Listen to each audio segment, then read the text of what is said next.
A rotação da Terra em torno do próprio eixo se combina com o movimento de translação em torno do Sol, descrevendo uma elipse, que é quase uma circunferência no período de um ano. Em 24 horas, a Terra completa o movimento de rotação ao redor do próprio eixo, que é inclinado em relação ao plano da elipse, formando em qualquer dia do ano um ângulo de aproximadamente 23 graus e 27 minutos, com a direção perpendicular ao plano. Essa inclinação tem consequências que diferenciam ainda mais os diversos lugares deste nosso grande planeta azul. Veja só, as estações do ano ocorrem em épocas diferentes no hemisfério norte e no hemisfério sul. A inclinação do eixo de rotação da Terra, juntamente com o movimento realizado em volta do Sol, faz com que em cada localidade a incidência dos raios solares varie ao longo do ano. O hemisfério sul recebe a maior quantidade de luz solar quando a Terra está nesta posição. Isto ocorre em torno de 21 de dezembro e marca o início do verão.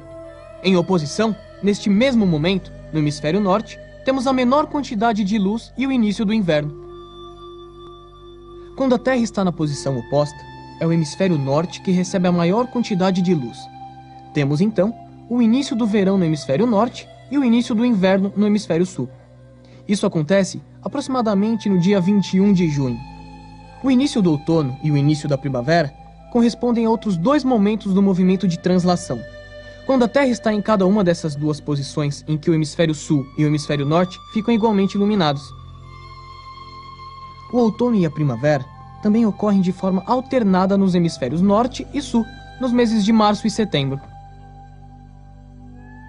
A gente pode considerar que a trajetória descrita por uma localidade durante as 24 horas que a Terra leva para fazer uma rotação ao redor do próprio eixo é aproximadamente uma circunferência, e essa circunferência está em um plano paralelo ao Equador, determinado pela latitude dessa localidade. No dia em que se inicia o nosso verão, o hemisfério sul fica mais voltado para o Sol, e mais da metade da circunferência que uma localidade descreve é iluminada. É isso que faz com que o dia seja mais longo que a noite. Essa diferença é tão maior quanto maior for a latitude sul da cidade. No caso aqui de Porto Alegre, que está a 30 graus de latitude sul, quando começa o verão, o dia tem 4 horas a mais do que a noite.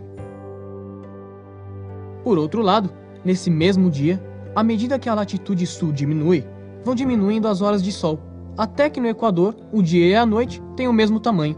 Já no hemisfério norte, nesse dia, o número de horas de sol é sempre menor do que 12 horas e tão menor quanto maior for a latitude. Observe agora a parte iluminada de cada circunferência. Ela representa as horas de sol nesse dia em localidades sobre 4 paralelos diferentes. Vamos considerar essa linha azul, que representa o paralelo de 72 graus de latitude norte. A ilha de Vitória, no Canadá, que fica sobre esse paralelo, não vê a luz do sol no dia 21 de dezembro, e também em outros dias. Como você pode ver, há lugares onde as noites ou os dias são muito longos, e podem durar várias voltas completas da Terra em torno dela mesma, ou seja, muitos dias no calendário. O caso extremo são os polos, onde durante 6 meses do ano é dia, e durante 6 meses é noite. Isso acontece nas regiões que possuem latitude norte maior do que a do Círculo Polar Ártico, ou latitude sul maior do que a do Círculo Polar Antártico. Essas duas circunferências imaginárias, junto com as do Trópico de Câncer e do Trópico de Capricórnio, são paralelos muito especiais. Eles possuem latitudes determinadas pelo ângulo de inclinação do eixo de rotação da Terra. Tomando o começo do verão no hemisfério sul como referência, o Círculo Polar Ártico é justamente a linha que delimita a região do globo que não receberá a luz do Sol, enquanto o Círculo Polar Antártico delimita a região que não terá noite. As latitudes dos círculos polares são dadas pelo complementar do ângulo de inclinação da Terra, ou seja, 66 graus e 33 minutos. E as latitudes norte ou sul dos dois trópicos têm o mesmo ângulo da inclinação do eixo da Terra, ou seja, 23 graus e 27 minutos.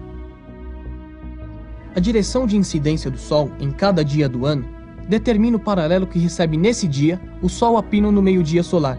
Mas o Sol a pino em algum dia do ano só acontece entre o Trópico de Capricórnio e o Trópico de Câncer. Nas localidades do hemisfério sul, o dia mais longo do ano é em torno de 21 de dezembro. É o chamado solstício de verão. A partir daí, a duração do dia vai diminuindo e a da noite aumentando, conforme a Terra realiza seu movimento de translação, até que as durações do dia e da noite ficam iguais em qualquer lugar do planeta.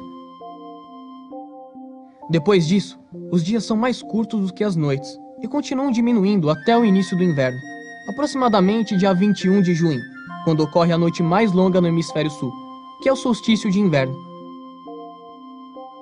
A partir daí, os dias recomeçam a ficar mais longos, até o equinócio de primavera, aproximadamente 23 de setembro, que é quando o dia tem a mesma duração da noite.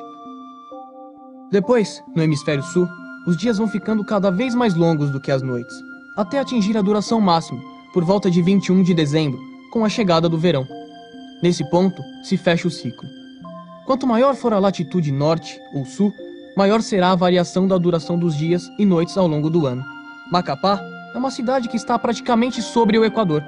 Por isso, é que aí os dias e as noites têm a mesma duração o ano todo.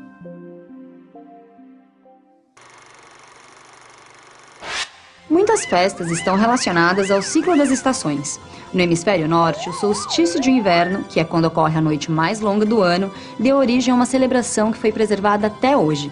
São as chamadas Festas das Luzes, que anunciam que os dias recomeçarão a ficar mais longos passado o solstício de inverno no hemisfério norte.